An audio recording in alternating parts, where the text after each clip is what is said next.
to the fact that what occurred there and the physical effects that were suffered by Vicki Landrum and the little boy Colby and the grandmother were typical of nuclear poisoning, as you know. Their hair fell out, the vomiting, the diarrhea, everything pointed to something nuclear took place there. So I would top that off with saying that probably what took place there is what you said in the second part. It was not extraterrestrial, but it was some type of experimental craft that we were fooling around with that was in trouble.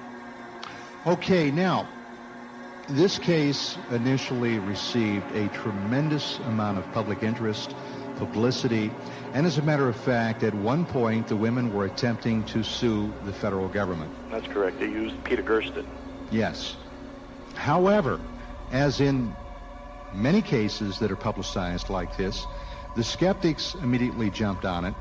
And one of the skeptics that took a very hard look at this case was Mr. Philip Klass. Right. Now, Klass, of course, as most of you folks know, is a senior editor with Aviation Week Space Technology.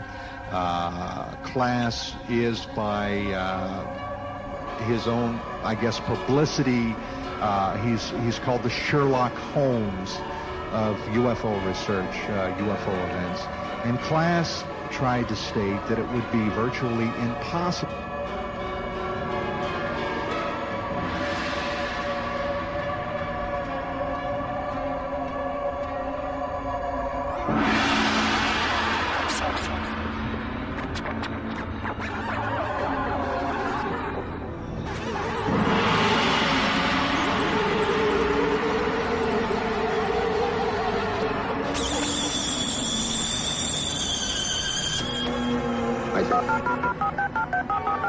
Good. All right, now we've got that in the clear. Yeah, Everybody's right. taping this.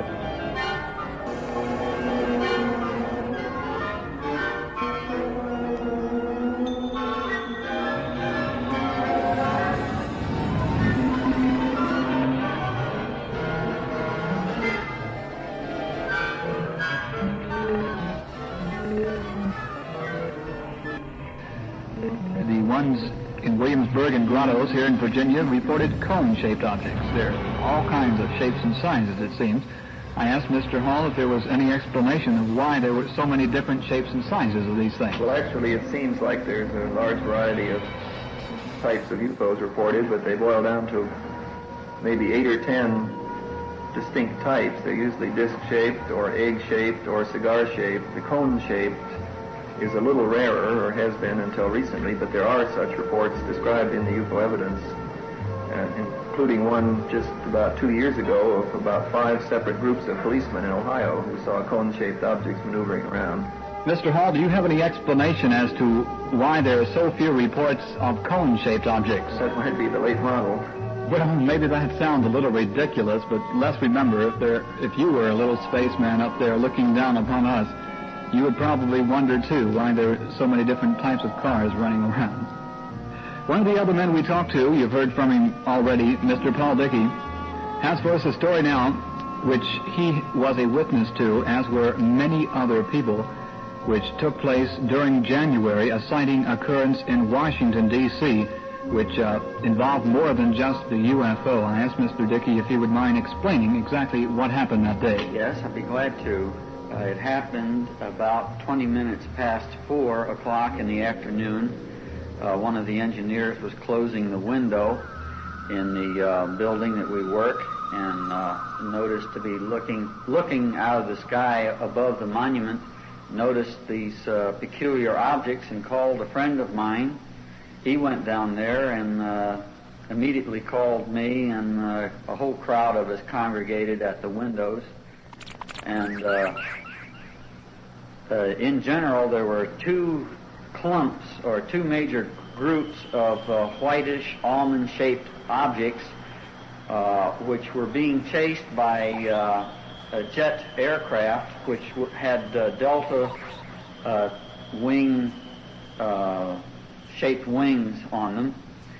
These delta wings were on the back of the craft, so I don't know what type it is. I think we have an F-111 that folds back like that now, but could not be sure of the type of craft, but while observing these objects and trying to see the details on them, I did happen to see one of the jets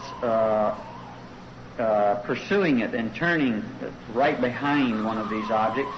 The object was slightly larger than the jet, and by that I could figure out how big the objects were, because I know just about how big most of our jets are. The object was about, I would say, 35 or 40 feet in diameter. And our calculations showed that they were about 12 to 15,000 feet and about 4 miles, 3.5 to 4 miles away from us. And we're moving well over 1,500 miles an hour.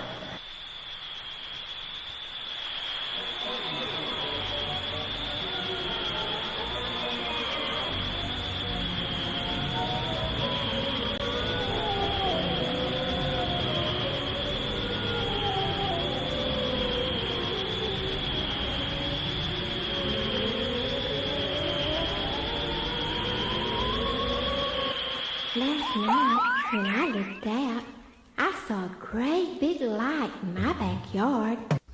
The late George Adamski, claim to fame, traveled to Venus.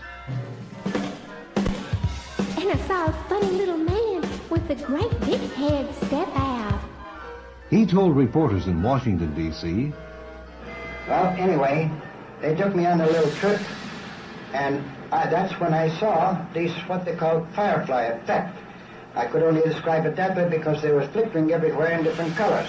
See, some were quite a good size, and some very small. And also see some big, which was probably meteorites, moving dark meteorites or dark bodies through space that you couldn't recognize what it was. How fast were you going about? Well, we were moving at that time, we were moving around maybe 40, 50,000 miles per hour.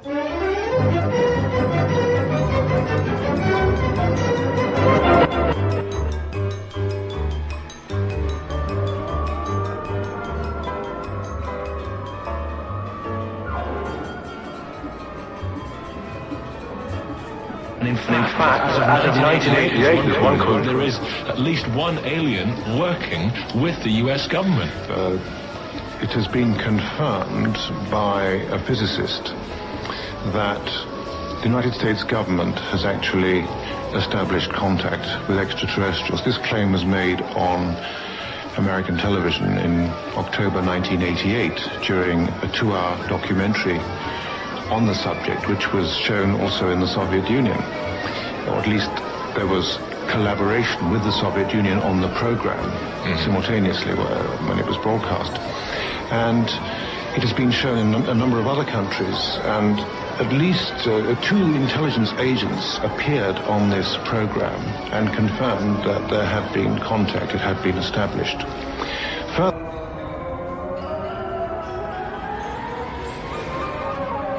Long John with it.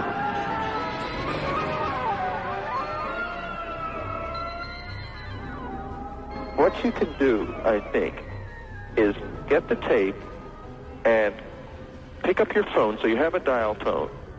Permission to put your mama in a headlock. I got that pussy, make that bed rock. I got And simply play that into the phone. I think it will call the number, whatever number that is.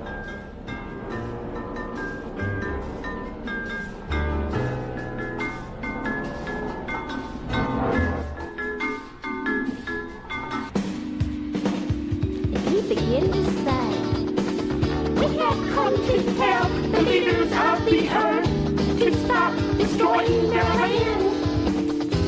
All the lights and cores will go out. The giant computer is losing time. And all those things that you've been singing up are causing holes in the atmosphere. And this must stop. I will have to cut all your energy off. And all the lights over the earth will go out. And then he stepped back and he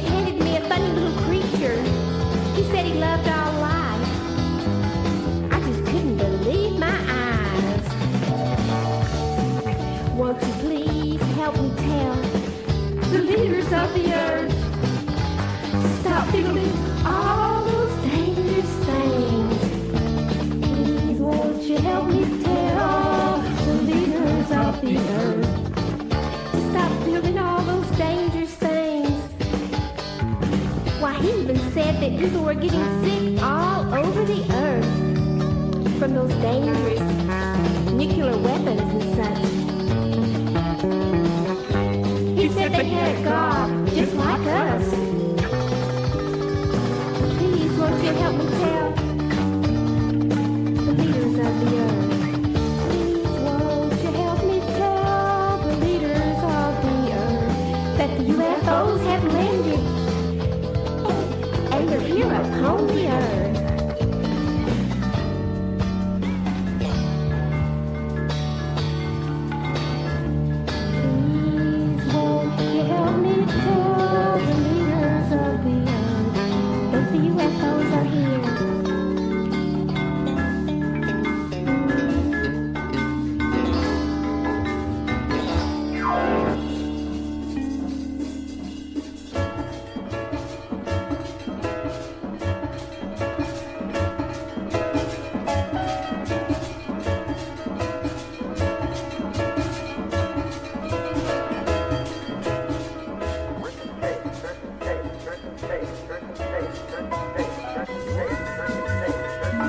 This is the Universal Media Network.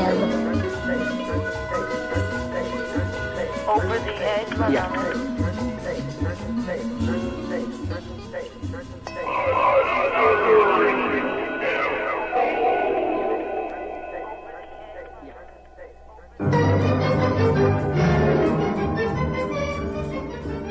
The Amalgamated Flying Saucer Clubs of America, headed by Gabriel Green, claim to fame, ran for President of the United States in 1960.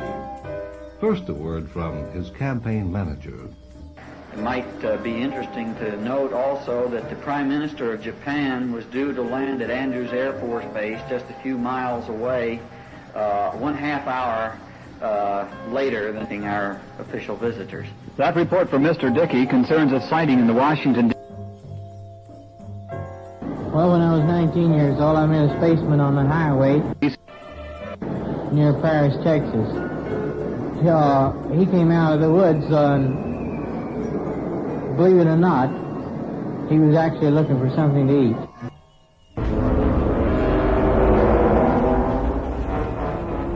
As much as I hate to do this, I can't mention the guy that we called up. But but that has nothing to do with the story, as you'll hear.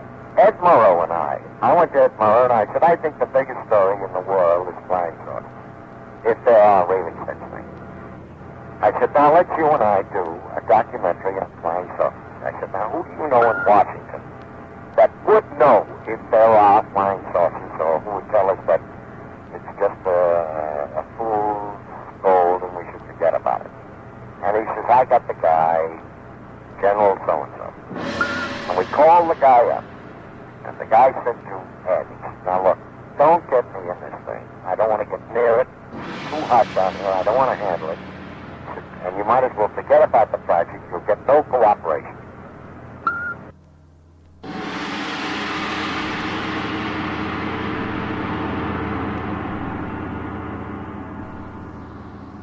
Mr. Norwood.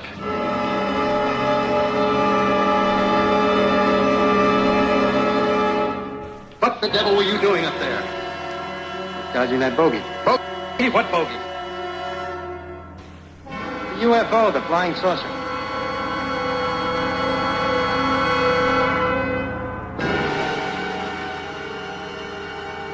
Flying saucer? Well, you heard me up there. I had everything I could do to avoid a collision. A collision? You mean with another aircraft? Suppose you could call it an aircraft if it was flying. Disc-like, maybe 40 feet in diameter. Shiny, metallic.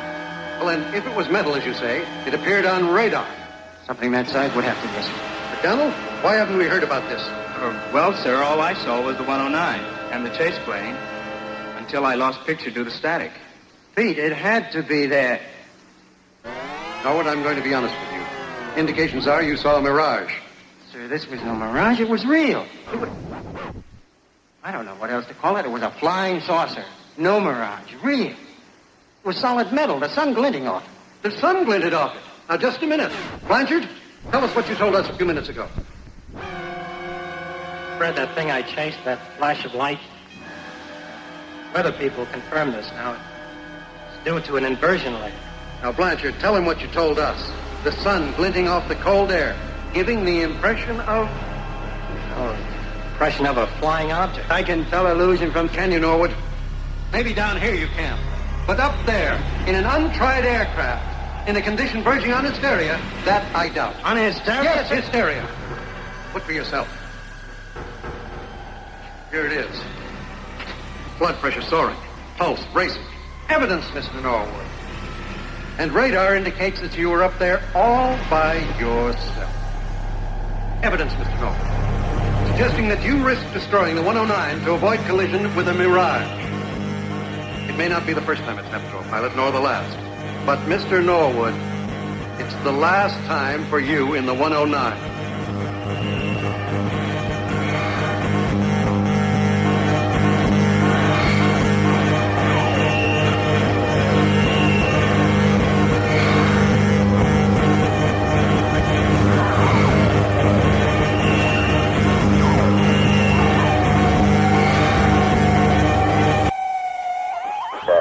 Morrow hung up the phone and he looked at me and he repeated what the guy said to him on the phone because I couldn't hear him actually. Yeah. And he looked at me and he said, how about that? They're all flying. Jack, was this after 1952? This was 1956, I imagine. Well, now you see in 1952, on 2 nights in July, so-called flying saucers were over Washington. They were... I remember that. All right. But what most people don't know is that on August the 13th, just 3 weeks later, there were 68 of them over Washington at one time on that night. I was right there in Washington at the time. I was on the mutual network. I had excellent contacts. But the lid of censorship was so tight that I knew nothing about this, and I'm sure that no other newsmen knew it either. And I knew nothing about it until 2 years later, when I happened, through a friendly official of the CIA, I got a copy of a document which they printed, how to identify and track unidentified flying objects. This was put out to radar control men and pilots and others, and in there they list all these 68 objects that were over Washington on that one night, August 13th, 1952. Are we on? Now, we had Gray Barker in Clarksburg, West Virginia. Gray Barker is the man that wrote the book, They Knew Too Much About Flying Saucers. And Jackie Gleason, I don't know whether he read the book, at least he... Yes, I did. Well, you're acquainted with it. Well, Jackie, supposing that you talk now, Jackie Gleason is not in the studio, he's at his home, and supposing that you talk with Gray Barker for a few minutes about that trip that they were supposed to make last week. Jackie, it's yours with Gray Barker. Well, first, Gray, I'd like to say that I read the book, They Knew Too Much About Flying Saucers. Well, thanks. I was intrigued by the 3 men in black who called on Mr. Bender. Now, I'd like to ask you a few questions, if you don't mind. And I've got to get into just one point. Gray Barker, you'll have to get a little closer to your phone or raise your voice. Gleason is coming in very clear and strong, but your voice is a little weak. Please do that, and then go ahead. Jackie, ask your question. Gray, what kind of education have you had? Well, Mr. Gleason, I was educated in a one-room schoolhouse through the 8th grade, then high school, and in Glenville State College, where I had a degree, a Bachelor of Arts degree, and a degree in education. In fact, I taught school for a while. You were a teacher? Yes, sir. Now, what has been your experience as far as journalism is concerned? Well, not a great lot, besides a college paper and a bit of weekly newspapers, those in the country which come out once a week. Then, of course, my own little, more or less amateur publication, the Saucerian Bulletin, which I try to get out now and then. How about, what is your business? Isn't your business booking motion pictures? Yes, that is my business. Although lately, I have been doing some publishing of flying saucer books, including Howard Menger's. But of course, I'm still more interested in theater booking because that's actually how I make the most of my living. Well, Gray, obviously, to you, what I'm trying to get at is a picture of your education. Now, you're a college graduate. You make your living from a business, show business, which is an astute business. It sure is nowadays. Permit anyone to make money from it that isn't aware of the mores of society and everyday news and intelligence. Also, you say you're a school teacher, which I know carries it with the distinction of being a school teacher, dignity and honesty. And you are a publisher of books. Now, will you please tell me, Greg, how a man with this background, this integrity, and this honesty can send Long John a letter sincerely and really saying that you expect a flying saucer to pick you up. Now, this information that the saucer was going to pick you up was given to you by two people who you have never met. One, a doctor, who, from what I understand from your conversation, might not be a doctor at all, or if he is a doctor, a very misty one, because we don't know what his doctorate is in. I think John put it as Doctor of Divine Chiropractic or something like that. Well, did John know about it? No, I think he was kidding. Oh. Well, as far as the flying saucers go, as far as what we've heard of them is concerned, we don't actually know what they are. I think that you would agree with me on one point, that there are such things seen. And you might go so far as to agree that we're not sure just what they are. Well, I think you'd agree with me, Gray, that the mysterious way they have of contacting us, why they would pick Howard Menger, a sign painter in Jersey, to impart their presence or knowledge or intelligence to, and ask him to keep it quiet, not to tell anyone. And the great coincidence that he should marry a girl who had a Saturnian lover, and don't all these things seem to you to be dripping with fraud?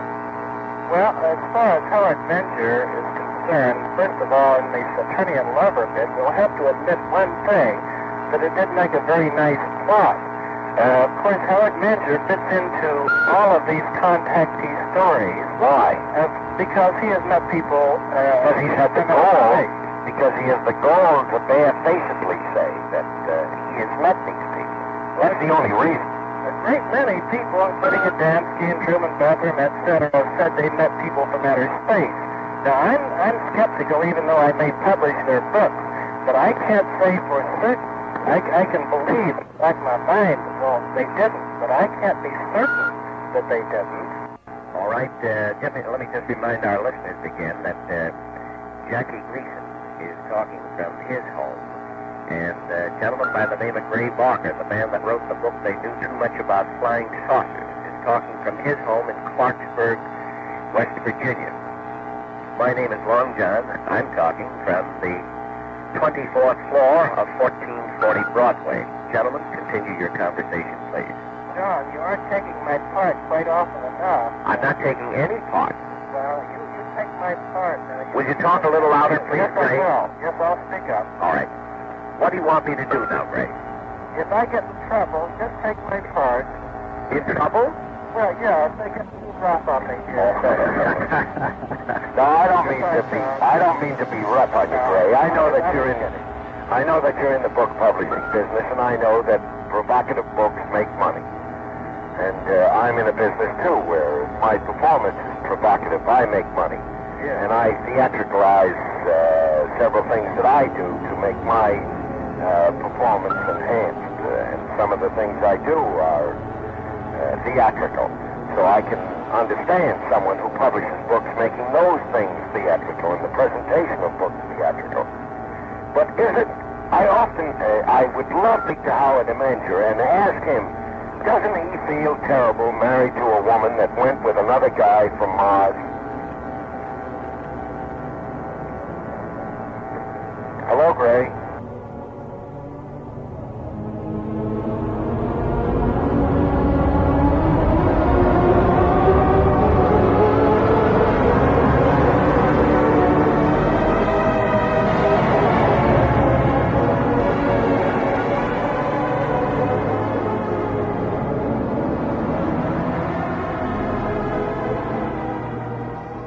I read in the publication, UFO Evidence, that there were continual references throughout the book about the famous, and that's in quotes, UFO sightings in the Washington and General Virginia area during the year 1952. I asked Mr. Hall if he could give us some explanation for this, exactly why it was considered such a famous thing, and exactly what occurred during the July and August period of 1952 in the Washington and Virginia area. Yes, 1952 was one of the peak periods of UFO sightings. I believe it still is, even by the Air Force's figures. There were something like 1,700 admitted sightings that year. Now, we call them famous UFO sightings because by this time the Air Force had already explained all UFOs away, but the UFOs didn't cooperate, and they came back and buzzed over the Capitol and the White House and over many restricted flying areas. They were tracked on radar. They were seen simultaneously by airline pilots who saw them right where the radar said they should be seen. And this went on for 2 consecutive weekends right over the heart of Washington. Another section of NICAP's publication, the UFO Evidence, was concerned with something called angel's hair, which I was completely fascinated with. I asked Mr. Hall exactly what angel's hair was and how it does, if it does, tie in with UFO sightings. Well, we don't really know what it is, but it's one of those borderline things where some of it seems to be explained as gossamer, which is web-like material that's spun by ballooning spiders. And quite often these reports of angel's hair occur in the month of October, which is the migrating season for ballooning spiders. But there are other cases on record of material which is very much like gossamer, with the one big exception that it seems to dissipate if you touch it. There's no reason for gossamer to do this. The angel's hair disappears quite readily and is therefore extremely difficult to analyze. But it sometimes falls in great quantity and drapes itself over telephone poles and trees, and you would need thousands and thousands of spiders flying around to produce the quantity of material. So it's just one of these oddities that may or may not be related to UFOs. Another question which we have not hit on the UFO question, and which we do not plan to indulge on long, but just as a sidelight, I am putting it in this report. Going back once again to Mr. Paul Dickey, who you may remember is a member of NICAP and is employed as a communications engineer with the U.S. government. I asked Mr. Dickey if he knew of any attempts by private concerns or by the U.S. government itself of attempts to communicate with beings within these craft, presuming, of course, that there are beings within this craft, going even further, presuming that there are actually spacecrafts up there. Mr. Dickey had this reply for us. Yes, I know of several different types of attempts to communicate. There have been attempts by people that I know of to communicate through light beams. These were unsuccessful to my knowledge. There have been attempts to communicate by radio. I have heard rumors that they were successful. I do not know of any successful ones. And then there have been communications that I am sure of by people that I know where information was beamed to them in a semi-telepathic manner, in which they received information from these beings in a telepathic manner, something like ESP. And this may sound strange, but on a scientific basis, I do believe that it is possible. Believing that or not, it certainly is a very interesting idea.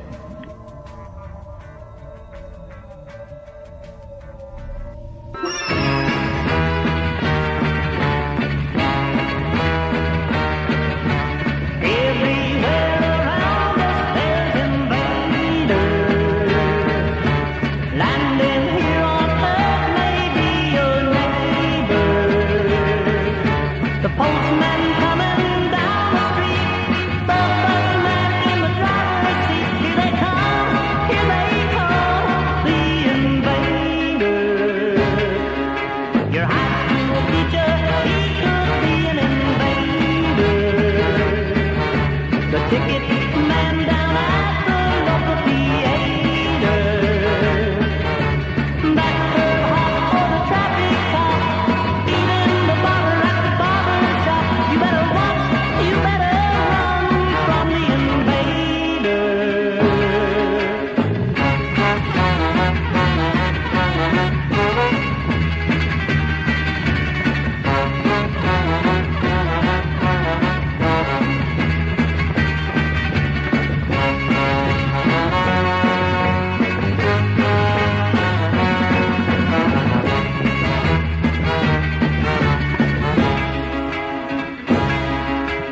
Your boyfriend could be one of the invaders. Watch him close, he'll zap you sooner or later. You better take heed to this command. Watch out for the crooked hand of the invaders. The invaders.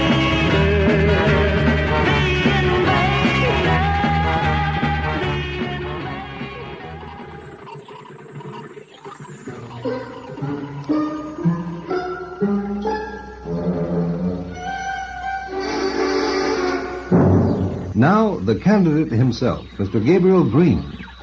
Mr. Green tells us the difference between Earth people and those he has met from outer space. He says that they are perhaps better looking than the average Earth person. Although we, of course, have many very handsome people, movie stars, for instance, and a great many very good-looking people on our own planet. The difference would be, I would say, primarily a mental and spiritual advancement, as well as having an understanding, a greater understanding of all that is. That means scientific and technological information, which allows them to live in a non-destructive society.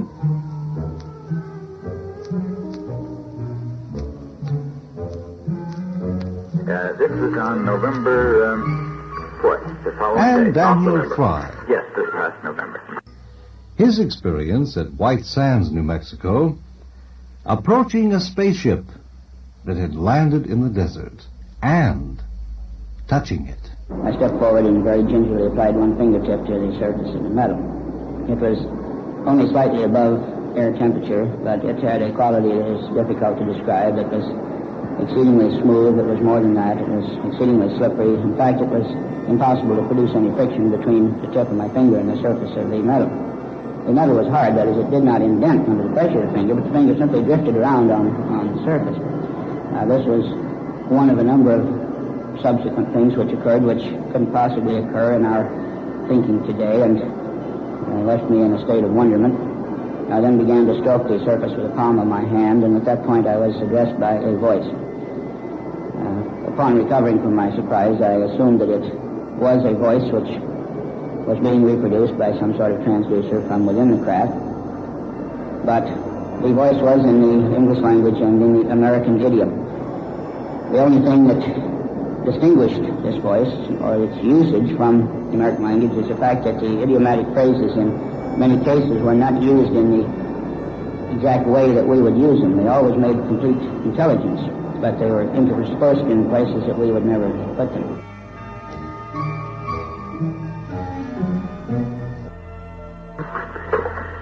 Stokes, this research engineer, had seen a huge elliptically shaped object which appeared between the center and White Sands. As it passed near the highway he was on, it had cut out his radio, stopped his engine, and those of 10 other cars. Now, Stokes estimated this UFO at about 500-foot diameter, which is a pretty big ship, and he said as it went by at its lowest point, he could feel a wave of heat. Now, how would you explain this? The same way? Nervous foot? Well, now, in these cases, you're helpless until you can go there and interrogate the people. You have to rely on your sources of information. I don't know what the source is in this case. I have to rely on the fact that whenever this happens, the Air Force sends its officers there to interrogate the people. And they've spent, I guess, millions of dollars by now interrogating everyone who's claimed to have seen anything like this. And I think any reasonable person has to accept the statements of the administration through the Air Force that after analyzing all these cases, they don't believe there are any extraterrestrial phenomena involved. If one doesn't accept this explanation, then one has to assume that the Air Force is committing perjury. We're just flipping the pages looking for Yes. Now, I know the Air Force has made a complete hash of the flying saucer investigation in the early days because they didn't know what was going on, and they went every which way. But I think that now the matter has been resolved. That's right. It really has. This is KPFA and KPFB in Berkeley, KFCF in Fresno, listener-activated broadcasting. Over the Edge tonight with another UFO.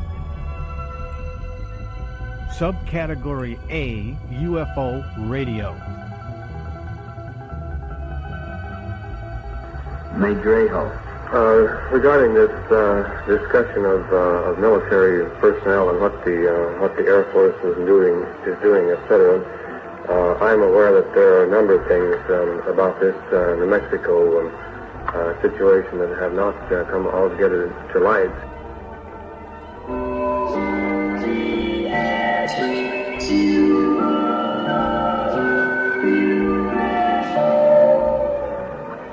But I'm also aware that in the military service, it makes a great deal of difference whether you're on active duty or whether you're retired. And I am aware, and many others are aware, that such people as Rear Admiral Farney, retired, who was former guided missile chief of the Navy, upon retirement made a public statement that flying saucers are real, that these UFOs are real, and that he doesn't know where they're coming from except that they're coming from outer space.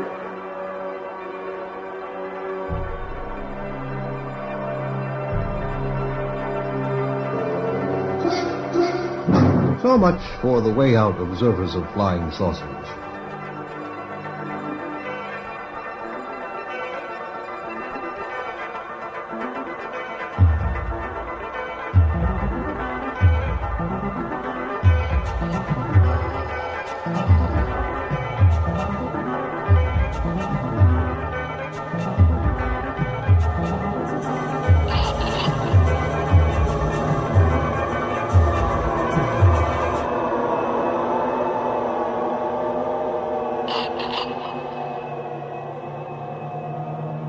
Going back once again to Mr. Hall, the acting director of the National Investigation Committee on Aerial Phenomenon, we asked Mr. Hall what NICAP does when they get a report of a UFO sighting.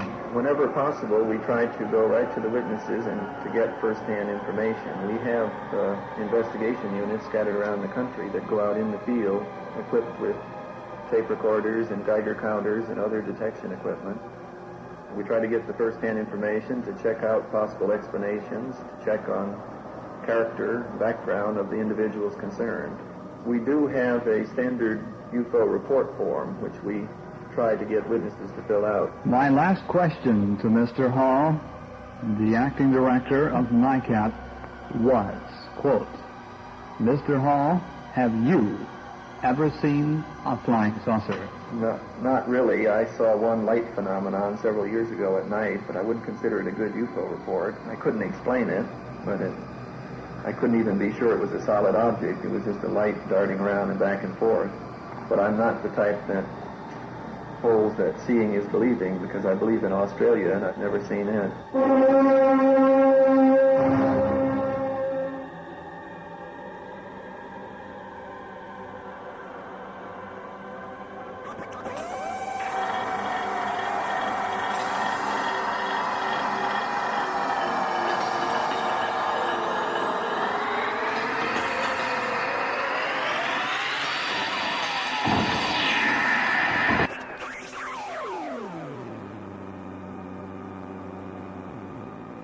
Dave, the thing about Lazar, there have been many people over the years that have accused him out and out of being a liar. Mm-hmm. There have been people that have accused him of being the biggest fraud in the UFO field since who knows who. There's been people that have accused him of having been a pawn in a ruthless government game. There have been other people that have almost gone to the grave swearing this guy has got to be legitimate.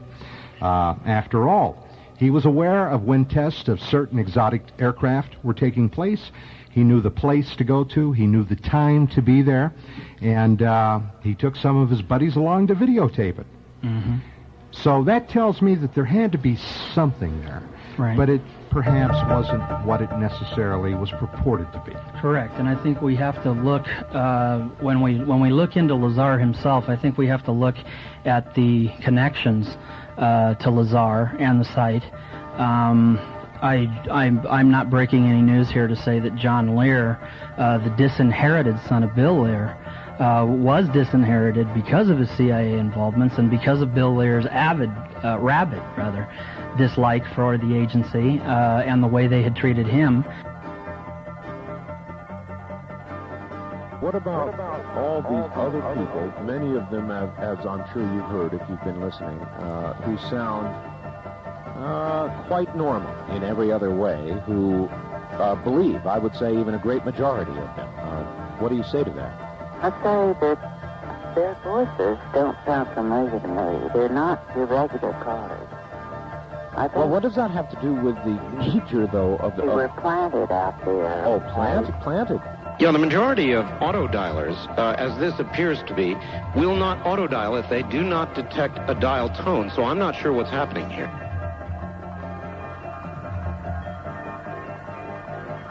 Yes. Hello. I see. Well, you do believe in some conspiracies, then. Call in and prop him up tonight. To prop him up? Hey, there's your record. No, I would like to add that until about 2 hours before the show, I didn't even promo the fact we were going to have John Lear here. No, I didn't. But people who were privy to him and you would know that. But as you pointed out, these aren't the regular callers. Many of them, they're people who are specifically interested in this subject. They don't sound familiar to me. And so they just all seem like plants, huh? They're plants. Plants. Well, now you're sure they're plants. If you're sure they're plants, then why are you not at least mildly curious about somebody who says there are aliens here? You'd just soon believe in plants.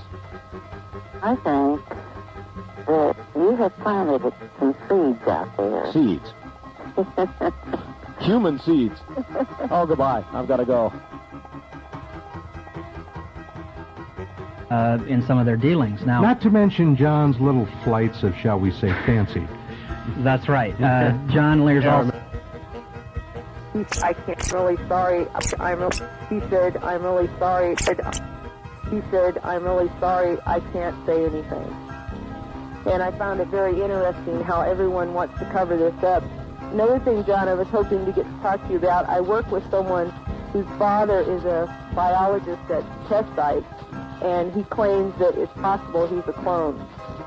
That's very possible. In these underground bases, they specialize in cloning people. And when I first heard that from a very good friend of mine who worked in Saudi Arabia as a consultant over there, he started talking about clones. And I got to thinking, this guy's nuts. I mean, how can this good friend of mine tell me about something subject so outrageous? And then in the last year, I found out he was talking about things that are happening. Okay, check me if I'm wrong, but John, isn't there one of these major underground installations supposedly, allegedly, up at or near the test site? Oh, that's correct.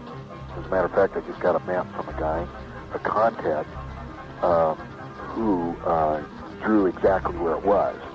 And he called me the other day. One of the things that recently came up is my mom was kind of concerned about my research and saying, not really believing what I did, and was researching. And I told her to call a person who I will not name, but who was one of the greatest soldiers in this country, and who was involved in the cover-up. And I said, well, just call so-and-so and ask him. And she did on April 25th at 9 in the morning, and he did confirm that MJ-12 existed. So. That's Bill Cooper earlier God bless him. And we've got him to thank for that, too. Now, John, and we have John Lear to thank for the evil alien, yes. blood-soaking, blood-drinking creatures that... Human body parts in vats mixed with hydrogen peroxide with the alien. I was there when he first came sponging out. it onto their skin to be absorbed, and excreting their waste products through the skin. Now, at the same time, I just in the overall defense of the field, I called in a few weeks ago prior to us going on the air, called your show because I was outraged at another group. What I'm getting at here is, Bill and I put on the show the last time we had a show, is there's an old Oriental philosophy of emptying the cup. And I think when somebody comes into this field, especially the public, their cups are already full. And they don't have room for new information, or they don't want to make room. This subject of UFOs goes as deep as your inner consciousness will let it go. It branches out into a vast array of other fields. There's no way to tell you in any one word over any one program how the linkage occurs. It's one that you have to slowly acclimate yourself to.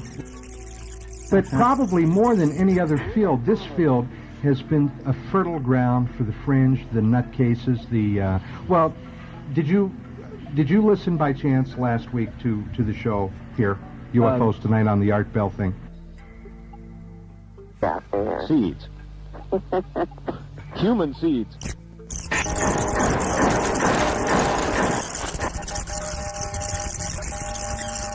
The appearance of unidentified flying objects has even inspired the current writers of folk songs.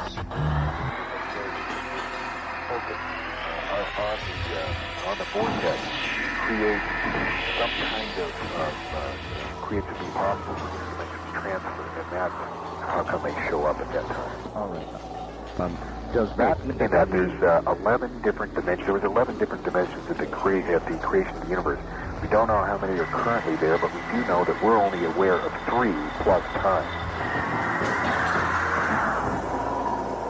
Absolutely did and loved it, yes. As a matter of fact, Art Bell's stuck his foot in his mouth since then, Don, which, if you think he did the night that you had him on about the subject you had, you should have heard him a few nights ago. Going into other areas that, like you were just saying with Lear, basically does nothing, accomplishes nothing, but scares the hell out of the public. And Art Bell, not only is it unbelievable to me that he is doing the kind of show he does on a major radio station in Los Angeles, on KABC now, replacing Ray Breen, but the more unbelievable thing is that he's been in the business so long. He has no background in this field. He literally puts things out on the air. For instance, the other night, he said, and you have to look, but most people don't pay attention to every word people say. Just got a fax in and talks about the fact that California is about to fall off into the ocean, and he totally backs up, what's his name, the guy that is the dead Indian that comes back from his hospital Earth Changes report. Anyway, backs Gordon Michael Scallion? Gordon Michael Scallion. And as friends and I have followed Scallion, we ourselves have realized his success rate on these predictions is rapidly gone downhill since he once came close and hit one almost on the head. No, wait a minute. Now, I mean, we've got some truly great prophets in this field. Sean David Morton was a case in point. Well, I won't agree with that. I mean, Sean was one of those people that also, I mean, he's backing up Scallion, that LA is going to be... He's stealing from Scallion is what he's doing, yeah. Okay. If you notice, I mean, I've had access to Sean, and I will use just that word, access. I won't say he's a friend because he's not. But this is my point that I'm making. That what is it about this field, in your opinion, in the two of you, that draws such elements into this field? Universal Media Network presents another UFO. When you say they're real, in other words, you mean they are interplanetary? Not necessarily interplanetary, but that, I think that he meant by that they are real objects, that they are, he mentioned in this public release that they are controlled objects, and that there is an indication of a great technology involved and it must have taken a long time to develop this technology. And by that statement, I felt that he was implying that there was definitely life and intelligence involved, and possibly coming from other planets. Oh, in other words, you feel that he implied this? Yes. He didn't actually make this. What, did he actually make the statement that the flying saucers are real? Yes. Is this his That's statement? right. It's how they were controlled, which is even more important. I have this statement right here. Reliable reports indicate that there are objects coming into our atmosphere at very high speeds. The way they change position in formation would indicate that their motion is directed. As long as they continue to navigate through the Earth's atmosphere, there is an urgent need to know the facts. Who's I missed that. Admiral Delmar S. Farney, U.S. Navy retired. I would agree with everything in that statement. I think that is a simple statement of fact. What did he say? That objects are entering space from the atmosphere and that they are directed. And we want to know what they are.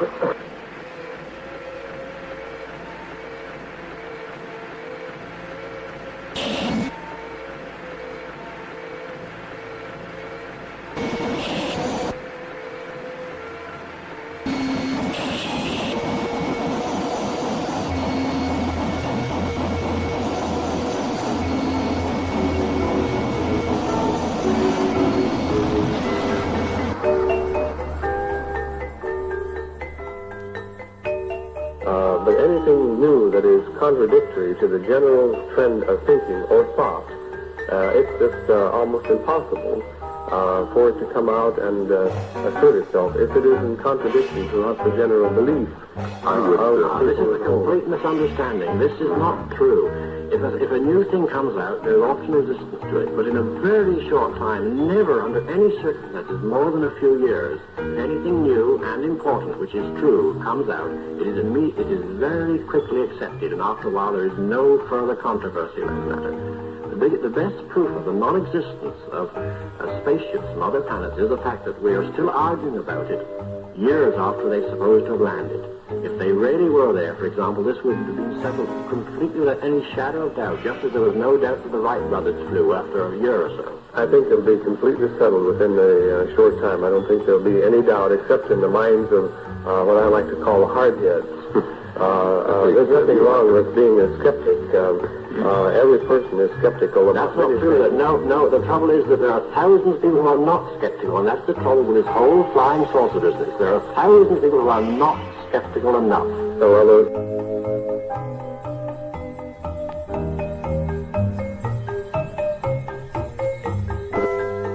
This was on November 4th, the following day. Last November. Yes, last November.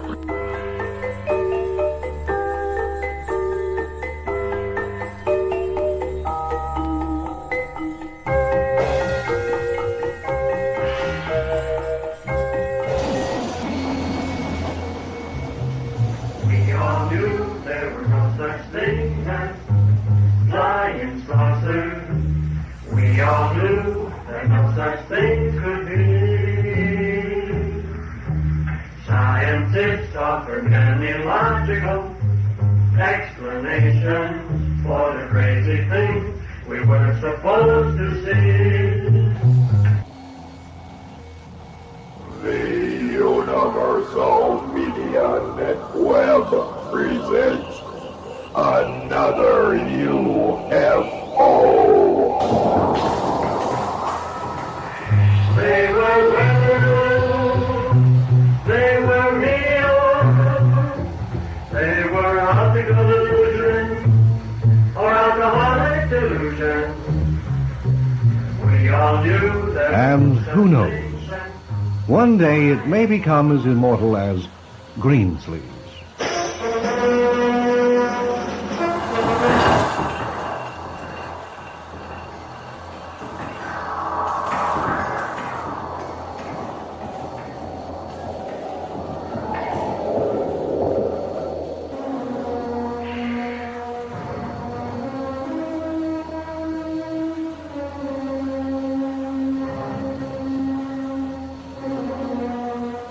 This week's Impact Close-Up. This week, NICAP, the National Investigation Committee of Aerial Phenomena. Our story for tonight is over, but NICAP's story is just beginning. In the weeks and months to come, a lot more will be heard from this organization. Whether you believe in flying saucers or not isn't really important, but I do believe you should have an open mind on the subject.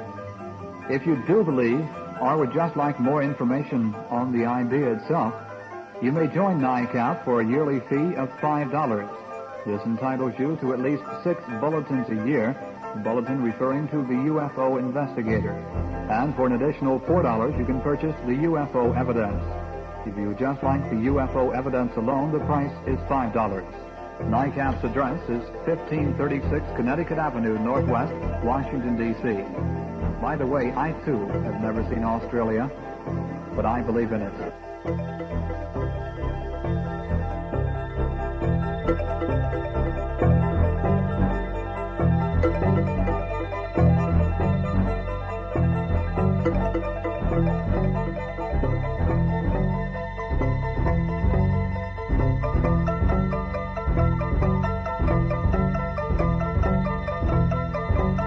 UFO Radio on another UFO tonight, Over the Edge KPFA in Berkeley.